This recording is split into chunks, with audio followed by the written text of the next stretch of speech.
प्रिय मेरे फैन दोस्त और अनुयायी, आशा है आप सभी ठीक होंगे। आज मैं इस वीडियो में कोरोना वायरस के बारे में चर्चा करूंगी।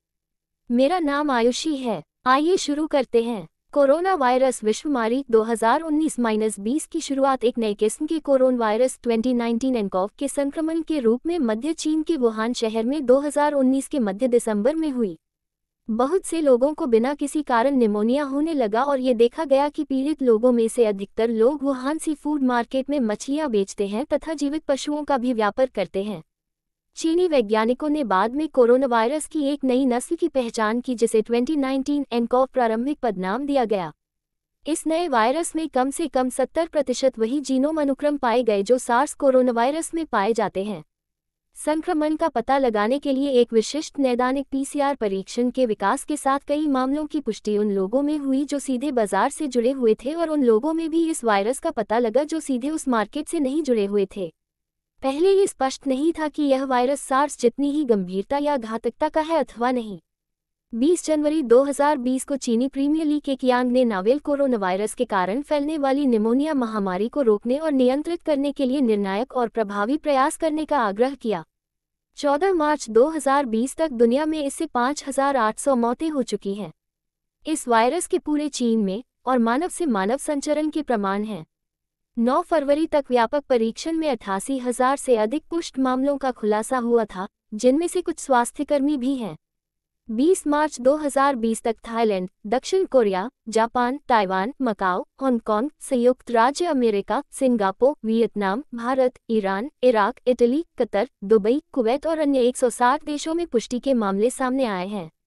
और एक और बात मैं अपने F3 के साथ चर्चा करना चाहती हूँ। कृपया अपने सभी प्रश्नों और विषयों पर टिप्पणी करें जिन पर आप वीडियो देखना चाहते हैं। जैसा कि आप जानते हैं, मैं यहाँ अपने प्रशंसकों के लिए हूँ और मेरे प्रशंसक हमेशा मेरी प्राथमिकता हैं। 23 जनवरी 2020 को विश्व स्वास्थ्य संगठन ने प्रकोप को अंतर्राष्ट्रीय चिंता का एक सार्वजनिक स्वास्थ्य आपातकाल घोषित करने के खिलाफ फैसला किया। WHO ने पहले चेतावनी दी थी कि एक व्यापक प्रकोप संभव था और चीनी नव वर्ष के आसपास चीन की चरम यात्रा सीजन के दौरान आगे संचरण की चिंताएं थीं। कई नए साल की घटनाओं को संचरण के डर से बंद कर दिया गया है, जिसमें बीजिंग में निषिद्ध शहर, पारंपरिक मंदिर मेलों और अन्य उत्सव समारोह शामिल हैं।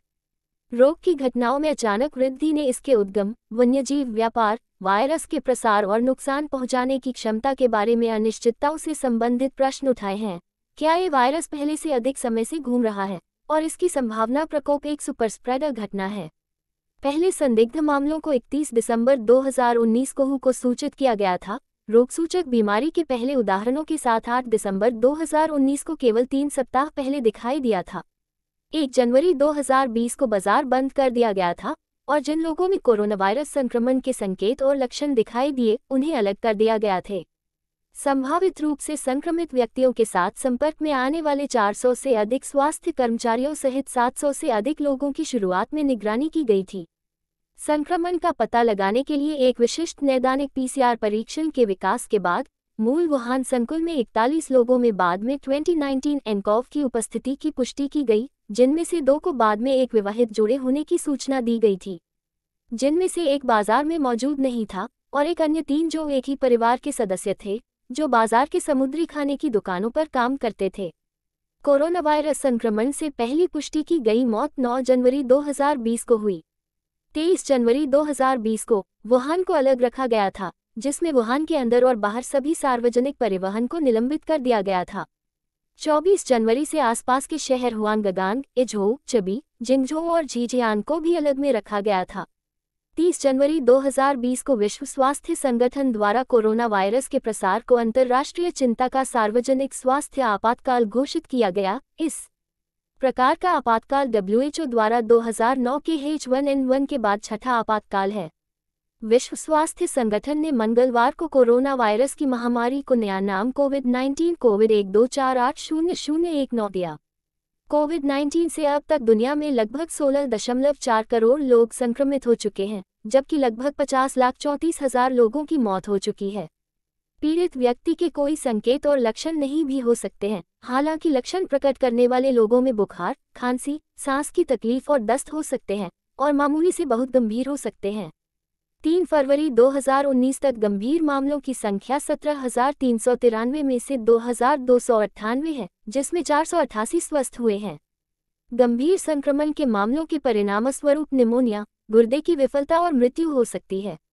ऊपरी श्वसन लक्षण जैसे कि छींकना, बहती नाक या गले में खराश अक्सर कम होते हैं। लक्षणों की शुरुआत से लेकर विश्व स्वास्थ्य संगठन द्वारा 2 से 10 दिन और US centre for disease control and prevention (CDC) द्वारा 2 से 14 दिनों का अनुमान लगाया गया है। वुहान के अस्पतालों में भर्ती कराए गए पहले 41 पुष्ट मामलों में से 32% व्यक्तियों में एक और पुरानी बीमारी थी, जैसे मधुमेह या उच्च रक्तचाप। कुल मिलाकर 32% व्यक्तियों को गहन देखभाल की आवश्यकता थी और 15% व्यक्तियों की मृत्यु हो गई। 97 जिन लोगों की मृत्यु हुई उनमें से कई की स्थिति अन्य थी, जैसे कि अधिक उम्र, उच्च रक्तचाप, मधुमेह या हृदय रोग, जो उनकी प्रतिरक्षा प्रणाली इम्यून सिस्टम को बिगड़ा था। 98 इस बीमारी की शुरुआत नया कोरोना वायरस 2019 के आखिर में अनजान कारणों से निमोनिया जैसी बीमारी से सामने आया। बाद में पता चला कि इस बीमारी का कारण severe acute respiratory syndrome corona virus 2 या सार्स कोरोना वायरस -2 है। इसमें शुरुआत में हल्की सर्दी जुकाम जैसे लक्षण प्रकट होते हैं। WHO के मुताबिक कोरोना संक्रमित करीब 80% लोग बिना किसी खास इलाज के ठीक हो जाते हैं। संक्रमित 6 लोगों में से सिर्फ एक व्यक्ति गंभीर रूप से बीमार पड़ता है और वह सांस लेने में तकलीफ होने की स्थिति तक पहुंचता है। संक्रमण की 4 श्रेणियां। प्रोफेसर विल्सन के अनुसार कोविड-19 से संक्रमित लोगों को 4 श्रेणियों में बांटा जा सकता है। पहली श्रेणी में वे लोग होते हैं जिनमें कोई लक्षण नहीं दिखता है। इसके आगे की श्रेणी में वे लोग हैं जिनमें श्वसन नली के ऊपरी हिस्से में संक्रमण होता है। इस स्थिति में संक्रमित लोगों को बुखार, कफ, सिरदर्द या कंजक्टिवाइटिस आंख संबंधी बीमारी के लक्षण होते हैं। इन लक्षणों वाले लोग संक्रमण के वाहक होते हैं, लेकिन संभवतः उन्हें इसकी जानकारी नहीं होती है। तीसरी श्रेणी में कोविड-19 पॉजिटिव लोग होते हैं जिनमें निमोनिया जैसे लक्षण होते हैं और उन्हें अस्पताल में रहना होता है। चौथी श्रेणी के लोगों में निमोनिया जैसी बीमारी का गंभीर रूप दिखता है। 6% पीड़ित होते हैं गंभीर। वुहान में ये देखा गया कि टेस्ट में पॉजिटिव पाए गए जिन लोगों ने इलाज कराया उनमें से सिर्फ 6% लोगों की हालत गंभीर हुई। WHO के मुताबिक बुजुर्ग तथा हाई ब्लड प्रेशर, हृदय तथा फेफड़े व मधुमेह के रोगियों में स्थिति गंभीर होने की ज़्यादा संभावना रहती है। कैसे होता है निमोनिया? कोविड-19 संक्रमितों को कफ और बुखार होता है। विल्सन के मुताबिक ऐसा रेस्पिरेटरी ट्री तक संक्रमण होने से होता है। इसमें रेस्पिरेटरी लाइनिंग में जख्म हो जाता है जिससे उसमें सूजन पैदा होती है। यह एयरवे की लाइनिंग में परेशानी पैदा करता है तथा धूल के एक कण से भी खांसी होने लगती है। हालत तब और बिगड़ जाती है जब यह एयरलाइनिंग को पार कर गैस एक्सचेंज यूनिट तक पहुंचता है। यदि संक्रमित हो जाए तो फेफड़े के निचले हिस्से से वायु कोशों में सूजन पैदा करने वाली सामग्री उड़ने लगता है। वायु कोशों में सूजन के बाद द्रव तथा इन्फ्लेमेटरी सेल्स फेफड़े में आने लगते हैं, जिसका परिणाम निमोनिया होता है। इस स्थिति में फेफड़ा रक्त प्रवाह से पर्याप्त ऑक्सीजन नहीं ले पाता है और शरीर में ऑक्सीजन लेने तथा कार्बन डाइऑक्साइड के प्रभाव से बचने की क्षमता कम हो जाती है। ये निमोनिया की गंभीर स्थिति होती है। पड़ा, क्योंकि वे अब पैदल और निजी कारों के इस्तेमाल तक ही सीमित थे। टैक्सियों और निजी किराए के वाहनों को गंतव्य स्थान की जानकारी देने पर जाने से मना कर देते हैं। शहर में 9,000 ही बचे हैं, जबकि 5,000 लोगों ने वुहान छोड़ दिया। बीजिंग और कई अन्य प्रमुख शहरों जैसे होंगझो, ग्वांगझू, शंघाई और शेनज़ेन के स्थानीय अधिकारियों ने 26 जनवरी को घोषणा की कि ये शहर हुबेई प्रांत के समान लॉकडाउन नहीं लगाएंगे। इन आधिकारिक घोषणाओं से पहले संभावित लॉकडाउन की अफवाहें व्यापक रूप से फैल गई। बीजिंग के नगर परिवहन आयोग के एक प्रवक्ता ने दावा किया कि एक्सप्रेसवे और राजमार्ग, साथ ही सबवे और बसें सामान्य रूप से चल रही हैं।